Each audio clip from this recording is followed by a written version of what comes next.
President Biden is sitting down with congressional leaders to discuss the nation's borrowing limit. This meeting comes as Democrats and Republicans still appear to have made no progress in addressing the debt ceiling. The president is gathering with House Speaker Kevin McCarthy, House Minority Leader Hakeem Jeffries, as well as Senate Minority Leader Mitch McConnell and Senate Majority Leader Chuck Schumer in the Oval Office. The highly anticipated meeting comes as Treasury Secretary Janet Yellen warns that the U.S. risks of defaulting on its debt just a few weeks from now, June 1st.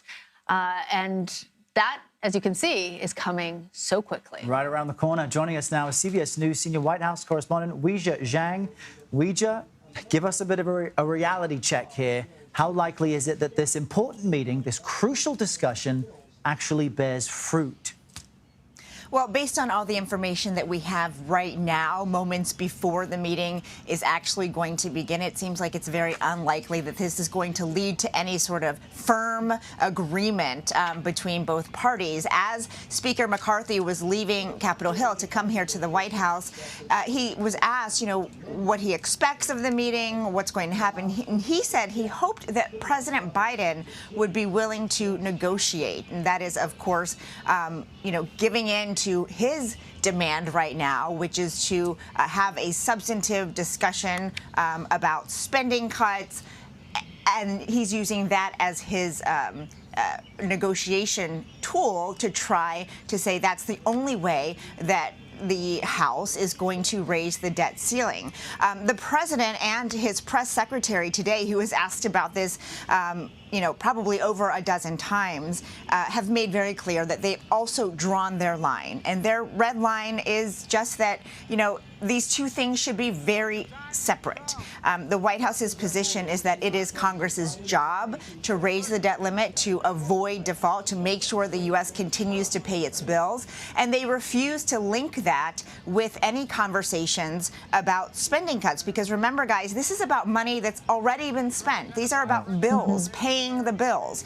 And the president has said he's perfectly willing to have conversations about spending for the future. But in this situation, he says, look, you have to get this done. So I hate to use this analogy, but someone does have to blink here because both red lines are so clear. And it doesn't even look like someone's willing to dip their toe across that red line, let alone walk across it to come to a deal. So it's really unclear how they're going to reach an agreement here. But I guess we'll know in about an hour or so when this meeting wraps up. And I should say that our own Nancy Cordes is inside the room. She is representing the entire TV pool today. So guys, that she'll be trying to get questions answered in that room. Absolutely. We can definitely count on Nancy.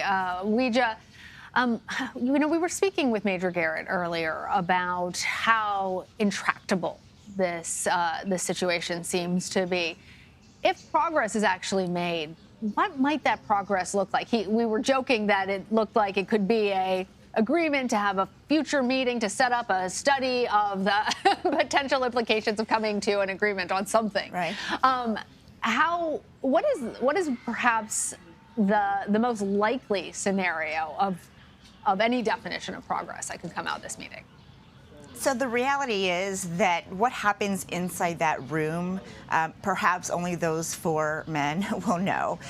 The reality is that this is a president who served as a senator for decades, and he knows how to get deals done. In fact, that is something that he ran on. He understands how lawmakers work and how deals are made. So it's really unclear the kind of compromise that they might have behind closed doors. But I do believe publicly they won't be able to veer from their stance, right? Because they're already so dug in. So publicly, someone is going to have to take not the L, I shouldn't say L, but someone's going to have to show that they are the ones willing to budge here.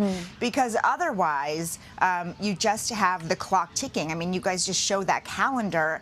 I mean, we're less than a month away here. And so there is very little time. Historically, it has taken months when something like this has happened before to reach some sort of negotiation, to raise the debt ceiling. The House Speaker has said he's not interested in a short-term solution either, a short-term extension. And so, you're kind of boxed in here, and there's only so much room to go when you're talking out front. Now, again, behind closed doors, it's really hard to tell what sort of agreements might come to be. But I think that, after this meeting, when we do expect to hear from McCarthy, I think he'll probably say that they had a great conversation, but in terms of substantive progress, it's hard to say, because I was here last time they had a meeting, and that's exactly what he came out to say. And he said that the conversations would continue, and then they didn't even continue or get on the books for several months. But the clock is ticking, and this really is a precarious situation, not only for the U.S. economy, but for the world economy, because the two are so closely tied together. No doubt. We'll stay close and wait for an update from our Nancy Cordes. Weijia Jiang, always great to chat with you there at the White House. Thank you. Thanks, Weijia. You too. Thank you.